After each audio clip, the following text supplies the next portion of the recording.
बहुत बहुत शुक्रिया। और अब जो हम बात करने वाले हैं वो एक और बड़ा मुद्दा है, और वो मुद्दा है कि वक्फ संशोधन कानून पर जो सुप्रीम कोर्ट का अंतरिम फैसला कल आया था, उस फैसले में सब लोग अपने अपने हिस्से की चीजें ढूंढ रहे हैं।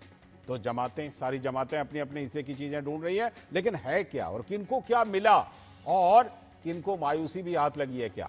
दरअसल वक्फ एक्ट पर सुप्रीम कोर्ट ने अपने फैसले में संसद द्वारा पारित कानून पर पूरी तरह स्टे देने से तो मना कर दिया था, लेकिन इस कानून के कई प्रावधानों पर फिलहाल स्टे लगा दी है। लगभग सभी राजनीतिक दलों ने इस फैसले का स्वागत भी किया, मुस्लिम पक्ष से भी इसका स्वागत हुआ, लेकिन कुछ लोगों ने अब, यानी कि पहले तो स्वागत किया, लेकिन अब इस फैसले पर नाराजगी दिखानी भी शुरू कर दी है। अपने अंतरिम फैसले में सुप्रीम कोर्ट ने 100 साल पुराने 1923 के वक्फ एक्ट के प्रोविजन का हवाला देते हुए कहा कि पिछले वर्षों में अप्रबंधन और संपत्तियों के रजिस्ट्रेशन ना होने के कारण दानकर्ताओं के उद्देश्य के साथ सही नहीं हुआ है। वक्फ एक्ट का महत्वपूर्ण उद्देश्य समाज के लोगों की बेहतरी, अभावग्रस्त लोगों की मदद करना था।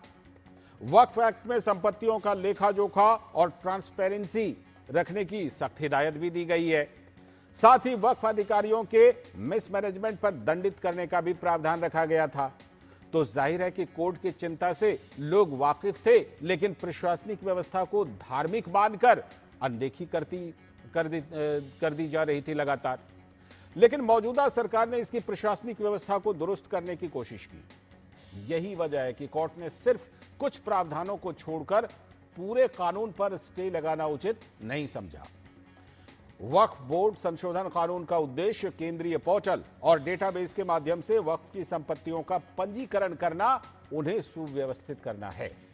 मकसद है कि वक्फ बोर्ड के कामकाज में जवाबदेही और पारदर्शिता लाकर बोर्ड में मुस्लिम महिलाओं की भागीदारी सुनिश्चित की जाए। वक्फ एक्ट के एक प्रावधान में वक्फ करने के लिए किसी भी व्यक्ति का इस्लाम धर्म का अनुयायी होना पहले जरूरी था, लेकिन कोर्ट ने इसका फैसला राज्य सरकारों पर कल छोड़ा अपने अंतरिम फैसले में कि व्यक्ति इस्लाम धर्म मानने वाला है अथवा नहीं है, यह राज्य सरकार तय करे। वक्फ बोर्ड के 11 सदस्यों में 3 से अधिक गैर मुस्लिम नहीं होना चाहिए। वक्फ बोर्ड के सीईओ जहां तक संभव हो यह मुस्लिम समुदाय से ही हो, लेकिन ऐसा नहीं होने पर गैर मुस्लिम भी अगर बने तो कोई आपत्ति वाली बात नहीं है। वक्फ जमीनों को लेकर 2009 के कानून में अगर जो जमीन लंबे समय से वक्फ द्वारा इस्तेमाल की जा रही है उसे वक्फ माना जाता था, यानी इसे वक्फ बाय यूजर कहा जाता था। कागजात नहीं होने पर भी वो वक्फ हो जाता था, लेकिन नए एक्ट में वक्फ बाय यूजर्स का प्रावधान अब नहीं है। तो कोर्ट ने मुस्लिम पक्ष के इस दावे को खारिज कर दिया है। वक्फ ढांचे को लेकर केवल मुस्लिम ही वक्फ संचालित कर सकते हैं। कोर्ट ने इनके बहुमत सुनिश्चित करने को कहा है और जिला कलेक्टर की भूमिका को नहीं माना है। जांच का अधिकार ट्रिब्यूनल के पास ही रहेगा। तो जाहिर है कि वक्फ सुधार पर सरकार की मंशा बिल्कुल साफ है कि जिसने अपनी संपत्तियों का दान किया है उसका हक मुस्लिम समाज के जरूरतमंद लोगों तक पहुंचे। सरकार ने कोशिश की है कि वक्फ बाय यूजर्स जैसे प्रावधानों के उद्देश्य इसके उद्देश्य में भटकाव बढ़ाते हैं। दानकर्ता और दान का सही विवरण अब आवश्यक होगा और वक्फ के उद्देश्य को सही मायनों में पूरा किया जा सकेगा।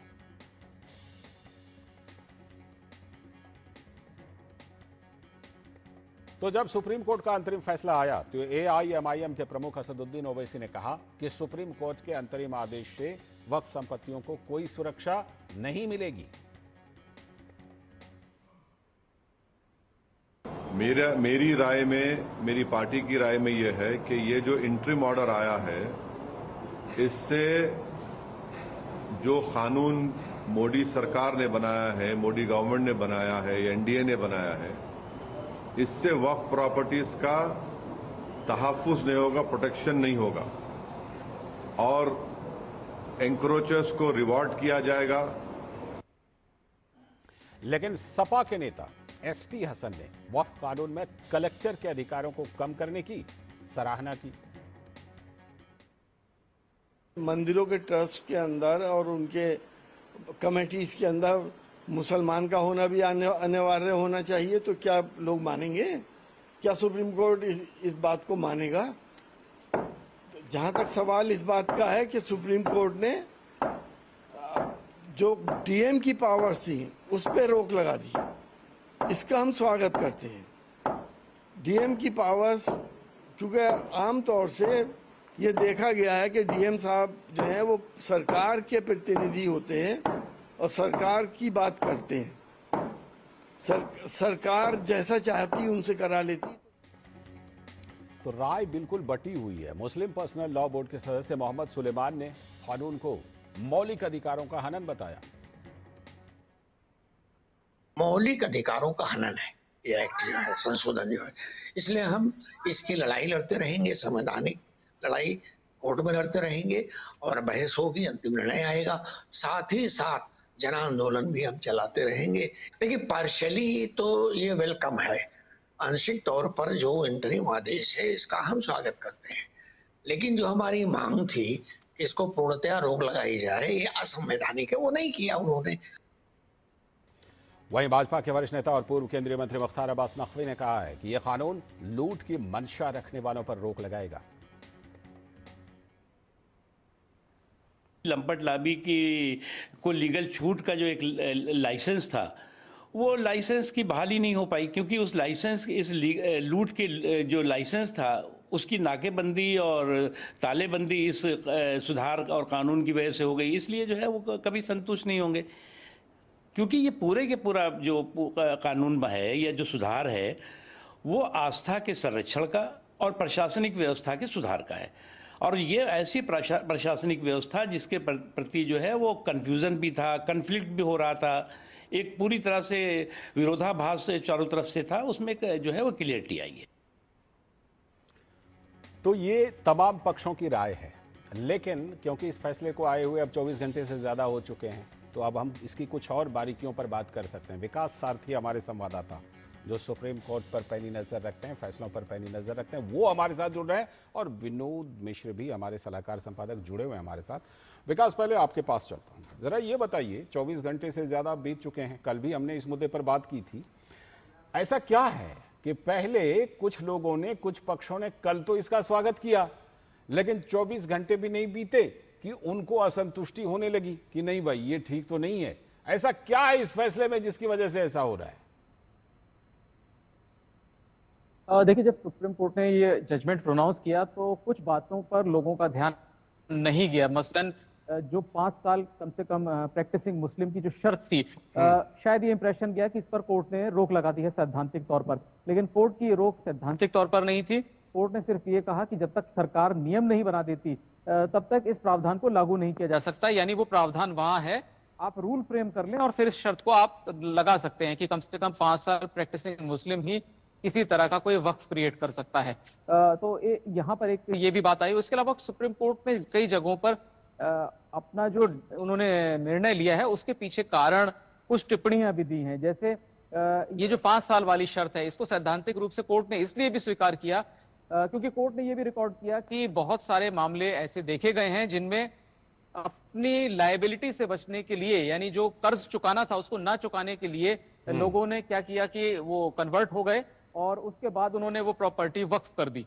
तो ये कोर्ट कहा कि ऐसे इंसिडेंट्स पाए गए हैं। तो इसीलिए अगर 5 साल की एक सीमा तय की है सरकार की तरफ से, संसद की तरफ से, तो इसको लेकर सरकार नियम बनाए और उसके बाद इसे लागू करे। दूसरा बड़ा सेटबैक जो लगा है वो लगा है मॉन्यूमेंटेड प्रोटेक्टेड मॉन्यूमेंट्स जो हैं उसको लेकर के सुप्रीम कोर्ट पूरी तरह से कानून के पक्ष में देखा। कोर्ट ने कहा कि इस तरह की जो इमारतें हैं जो एएसआई द्वारा घोषित की जा चुकी हैं, पुरातत्व महत्व की और संरक्षित स्मारक हैं जी, इनको वक्त नहीं किया जा सकता। तो ये भी एक बड़ा सेटबैक है, क्योंकि बहुत सारी याचिकाओं में ये दलील दी गई थी कि पुरानी मस्जिदें हैं, काफी पुरानी मस्जिदें, 300, 400, 500 साल पुरानी मस्जिदें, अगर प्रोटेक्टेड मॉन्यूमेंट्स की कैटेगरी में उनको डाल दिया गया तो वक्फ का अधिकार उनसे खत्म हो जाएगा। इस पर कोर्ट पूरी तरह से कानून के समर्थन में आया सामने।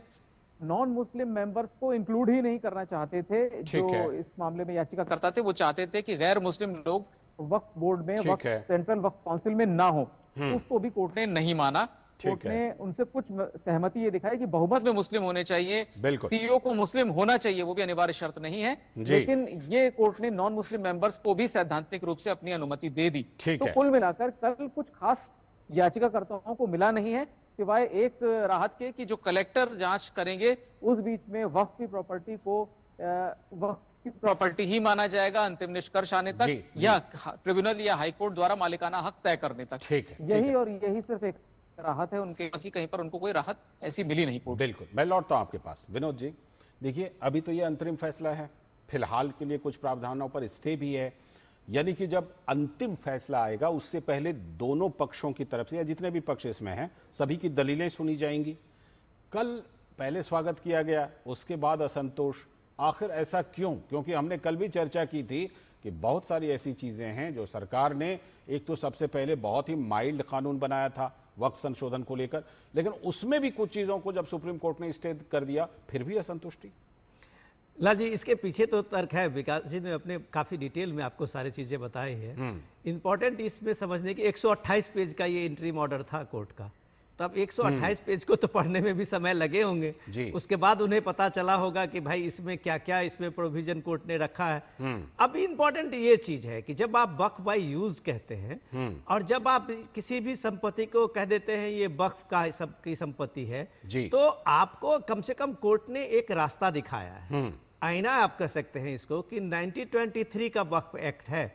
100 साल पुराना इस वक्फ एक्ट में 1923 के बाद 1934, 1952, 1979, 75, 9, जितने बार आप ये देखिए सारे एक्ट में सुधार के लिए जितने भी हुए थे वो हम आपको उसको एक सुधार कह सकते हैं जी। तो ये जो वक्फ अमेंडमेंट एक्ट 2025 है, ये वक्फ के अब तक के सबसे सुधारों में इसको एक महत्वपूर्ण आप मान सकते हैं, माइलस्टोन मान सकते हैं। बिल्कुल, बिल्कुल। ये रिफॉर्मेशन इसलिए है कि जब आप सरकारी संपत्ति को वक्फ करते हैं और वक्फ बताते हैं तो ध्यान रखना जरूरी है कि सरकार की संपत्ति देश की जनता की संपत्ति है, देश के लोगों की संपत्ति है, ठीक है। और उस लोगों की, उन लोगों की संपत्ति को आप एक तरफा कह देंगे तो अब आपके लिए जो रजिस्ट्रेशन की बाध्यता आपको 1923 में दिखाया गया है जी। जो आपको मैनेजमेंट की बात 1923 में रखा गया है, वही बात तो इस 2025 में कहा गया बिल्कुल, है। बिल्कुल। तो आपको अगर इन संपत्तियों का जो डीड है, वक्फ डीड इंपॉर्टेंट है,